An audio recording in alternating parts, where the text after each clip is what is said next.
Me, 34, my daughter with type 1 diabetes, 11. My daughter has T1D and has been diagnosed since she was 5.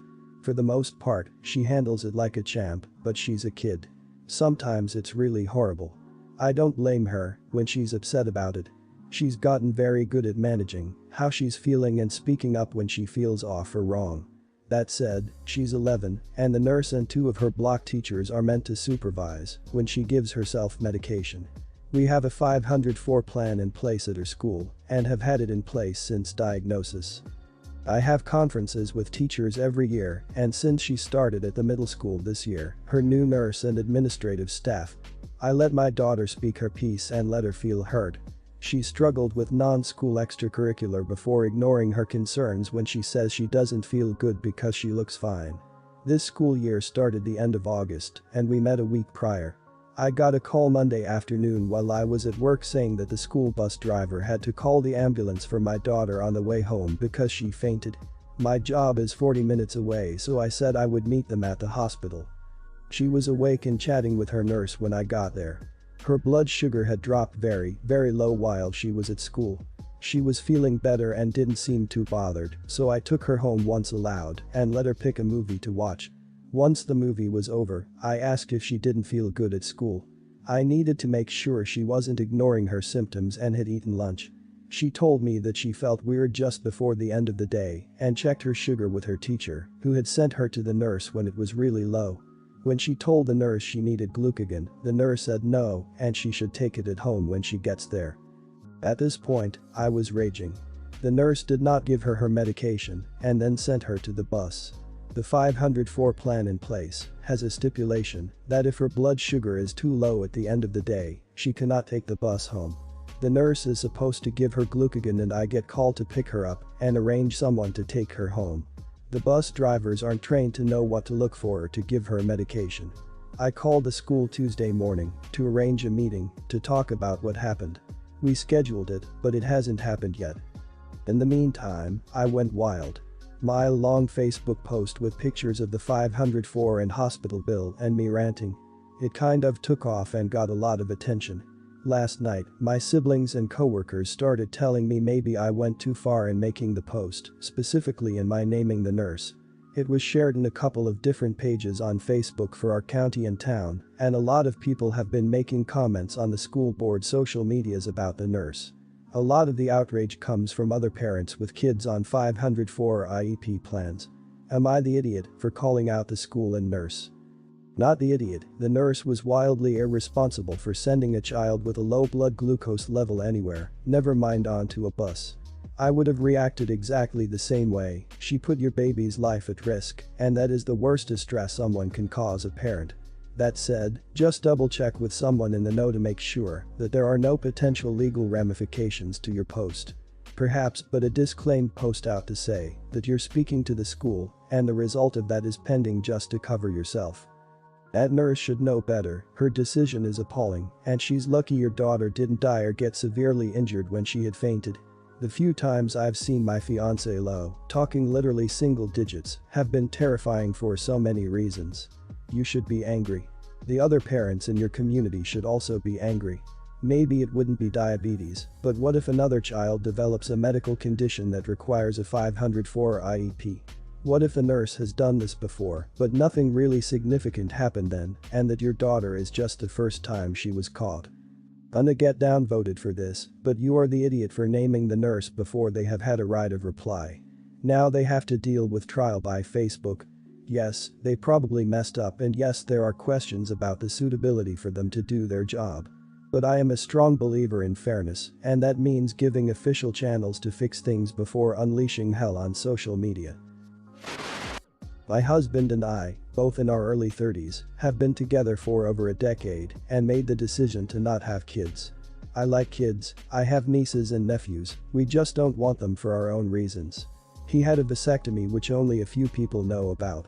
Our families are aware we don't want kids as they've asked this before during different major life events, our wedding for instance. We recently bought a 3-bedroom home with a nice yard in a nice area.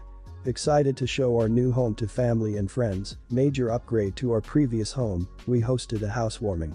During the party, one of my sibling-in-laws, Alex, made a few indirect comments about all the space and kids would love it in our house etc.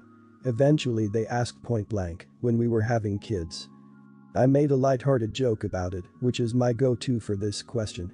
Oh, well, I like sushi too much to have to give it up for a pregnancy. Plus not drinking for pregnancy and breastfeeding. No thanks. I tried to make it very light-hearted and laugh it off. Most people just laughed along. That seemed to anger Alex, and I was told children are a joy and a good mother puts her kids before everything else.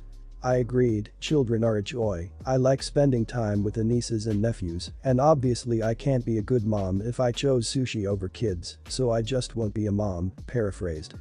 Still trying to brush it off in a gentle way because I'm not trying to start a fight by telling them to stop asking in front of everyone, because I know my tone will be seen as rude and abrasive.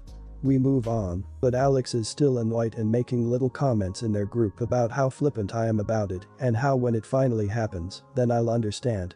My husband heard this and jokingly said well, if she gets pregnant, that'll be a problem for the divorce lawyers. That seemed to piss them off more, but they stopped. With holidays coming up, we have not been invited to Alex's usual Halloween bonfire. When husband spoke to his parents, they told him Alex was annoyed we were so careless and callous about our child-free status and to say what we did, and they realized we had taken permanent steps to ensure we never had kids.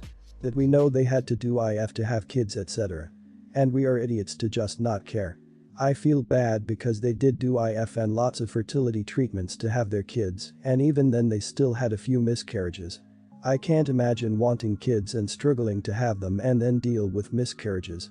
But at the same time, I'm so tired of justifying living my life how I want. Am I the idiot?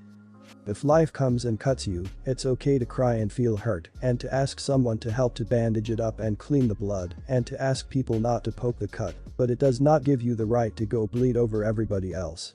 They were in your home, they were the one forcing the subject on you. They were rubbing their bleeding cut all over you. Not the idiot. You made an intentionally flippant remark to express something lightheartedly. It was interpreted poorly by someone in the opposite circumstances because Alex was too short-sighted to understand that not everything in the world is about their fertility issues. Your choice to be child-free is in no way related to Alex's frustrated desire to have children. If Alex doesn't understand something that simple and continue to snub you for daring to make personal life decisions without thinking of their needs, then throw your own Halloween bonfire party next year at your new big house. People are always so obsessed about other people having kids. It's tired. I'm suggesting tiny air horns in pockets for when these conversations arise and don't stop. Enough. Alex can't take a hint when to back off. It's hard to want kids and have difficulty having them, I get that. But being resentful towards others who make their own choices that aren't choices they themselves would make is childish. It's not about you, Alex.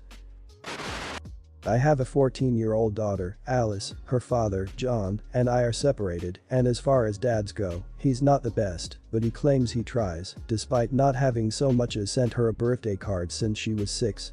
I recently injured myself and am currently not fit for work, so I'm now getting disability payments that is about 3 times less than what I was earning in my job, so we're on a pretty tight budget, and I'm not able to save for Christmas this year as I normally do. My daughter told me she wanted a Nintendo Switch and a few games for it for Christmas back in August. I ask her around this time and start saving, and even though she's disappointed that it's not a viable option anymore, she understands that we're on a budget and that she needs to choose something on the lower end of the price spectrum. She managed to find a second-hand 3DS that comes with games, including one she wanted for the Switch, for a really good price, and she's happy with that. She casually mentioned to her father on one of the video calls he actually answered that she wasn't able to get her original gift idea, but she found a more cost-effective one, and she's happy with it. He asked to speak to me, and when my daughter brought me out her phone, he started berating me, saying I needed to return to work so my daughter can have the Christmas she deserves. I told him, John, you haven't seen Alice in person in 2 years, and you haven't sent her a gift, a card or even a happy birthday in nearly a decade. If you are so concerned about our daughter getting the Christmas she deserves, maybe you can pay the court-mandated child main that you haven't paid in 5 years, or you can buy the presents yourself, since you claim to be earning a 1K a week. He hung up the phone and texted my daughter, saying not to call him for a while as he's extremely angry. She's glad I stood up to him, but she's upset that he doesn't want to speak to her and is angry with me because I caused that. Am I the idiot? Not the idiot. Your ex sounds like a real piece of work. He hasn't celebrated his kid's birthday in nearly 10 years, but he's giving you crap for getting her a less expensive substitute for what she wanted for Christmas. That's just hypocritical. It sounds like you raised a good, level-headed kid, but it might worth checking if there are some low-cost or free mental health services in your area for kids her age. It must be tough for her dealing with a dad like that. You sound like a wonderful mother stuck with a deadbeat dad who's looking for any opportunity to put you down and distance himself from where his responsibilities should lie. Your daughter deserves the money she should be getting from her father. Screw him and go after his butt for it legally. If he was being a good father and you didn't want to make your relationship with him or with his daughter toxic by pursuing childcare legally, I would understand, but he's not, and he's trying to talk down to you for being injured. He's delusional and should back off. Not the idiot. It's easier to pretend to be angry so that your daughter has no expectations from him. This was his way out. Is your daughter aware of the type of relationship you have and the fact that he does not provide for her? She may be angry because she loves him, but deep down she knows you're the one that's always been there for her. And who the hell does he think he is talking to you like that when he doesn't even do the bare minimum? Also, he's going to punish your daughter because you called him out. What a prick. I, 31, am getting married in April. My colleague who I'll call Meg, 29, and I both requested the same days off from work. These 3 days lead up to my wedding day, a Saturday. Well, my friend requested 2 of these days off for a vacation with her family to Disney. They already paid for it and, according to her, cannot get a refund on deposits for where they are staying. Needless to say, her personal days were denied. Mine were not because I requested it before she did with a few others. We are teachers, and there's a cap on how many can take a personal day according to our union contract at a time, especially with the sub shortage in the States. I mentioned to a group of us that I got my days approved when being asked about wedding stuff. She asked me later on in private if I could give her my days since my wedding is local and I can work on it after work. I told her no and that I had lots of planning to do to prepare. She said that I am being over the top for a wedding and that I'm costing her money. I told her I like having time to get everything together no matter what the event is. But she said her husband only gets vacation during this time and they cannot reschedule, but I really don't think that's my problem. I asked my fiancé about it and he agrees with me, but I know he can be biased. So I came here. Am I the idiot? Not the idiot. Timing is everything, first come, first served. But if the only thing in her way is not having a sub, maybe she should call around. I'm a sub, and in a very short time, had several teachers who would call me directly to see if I was available because they knew I was reliable and would get the work done with the kids. Any teacher who has been teaching for a while should have a list of their go-to subs. Yeah, there is a shortage, but I have taken jobs I wouldn't have during this time because a teacher I knew called or texted to ask me to work. But definitely not your problem. She sounds like this one guy at my work who is that guy who requests the days between Christmas and New Year's off the January before, so no one else ever gets it. He was not happy when the requester approval process changed and he could no longer snipe those days and had to make different plans. Either her husband works at a job with a shutdown in April, manufacturing plants, for example, schedule week-long shutdowns once or twice a year to do deep cleaning and major maintenance, so they use that time for extra vacation days, or they're fibbing a bit on him not having any flexibility at all, given the amount of notice. She shouldn't have spent money until her requested days were approved. She waited too long to make the request. It doesn't matter that she takes the same days each year. I take a specific week in October off each year as well. But I make my request on January 1st, the day our time off software is loaded with a new calendar year. I don't wait and assume no one else will ever want those same days. Her assumption is a pretty entitled way of looking at things. Not the idiot. So, I, 29, have a close group of friends all around the same age. We've been friends since middle high school. 4 of us work in tech and are high earners. Amy doesn't and is the only one that doesn't make at least 6 figures. We tend to be generous with Amy because of her financial situation. Over the pandemic, Amy's job became very unstable and unreliable. We found out that she couldn't afford her mortgage. The four of us decided to help her out. Since February, we've been giving her about $1.2k a month to help her out with her expenses. I personally contributed $600 since I had the least amount of other obligations. Just to be clear, Amy didn't explicitly ask us to do this, but she complained about how much she was behind on her mortgage. She cried to us about her fear of losing her townhome. This arrangement worked for us with no issues until one of the girl's older sister got engaged. She's having a big wedding, and we were all going to be bridesmaids. She was also planning a lavish bachelorette getaway. She told us the budget will be more than $6k per bridesmaid. She was very understanding that not all the bridesmaids could attend either due to financial or timing reasons. 3 other girls declined attending. We were all surprised when Amy said she was attending. Afterwards, we asked Amy how she could afford this optional trip, especially when she's been struggling to make her mortgage. She casually said that her job had picked back up and she's gotten lucky with some investments. So for months she's just been saving and investing the money we gave her. I got pissed off. Am I the idiot for being mad? $600 a month wasn't a big struggle for me, but I could have done other things with that money. Amy is insisting that we gave her the money and she can do whatever she wants with it. She mad at us for telling her what she can do with her gift. She said that it wasn't a big deal, that we still make double what she makes. Do we have a right to be pissed off? OP and their friends clearly gave money because they didn't want Amy to lose her house. Amy knew that she was getting money to keep her house. Amy didn't say anything about getting her job back because she knew the money she was getting towards her mortgage would stop. She kept it hidden because she knew that money was for a specific cause. OP and her friends were tricked. They didn't do anything wrong.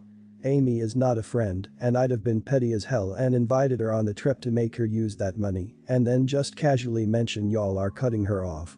Otherwise she just gets away with having cashed in on your caring for her. Not the idiot.